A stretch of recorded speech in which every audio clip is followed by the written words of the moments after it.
Welcome back, explorers. Today on Tea and Coffee Explorers, we dive into the cultural significance of masala chai in India. Masala chai is more than just a drink, it's a way of life.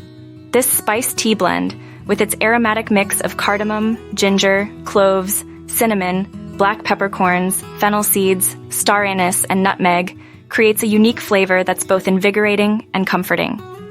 Beyond its taste, masala chai is a symbol of hospitality. Offering a cup to guests is a common gesture of warmth and friendship in Indian households.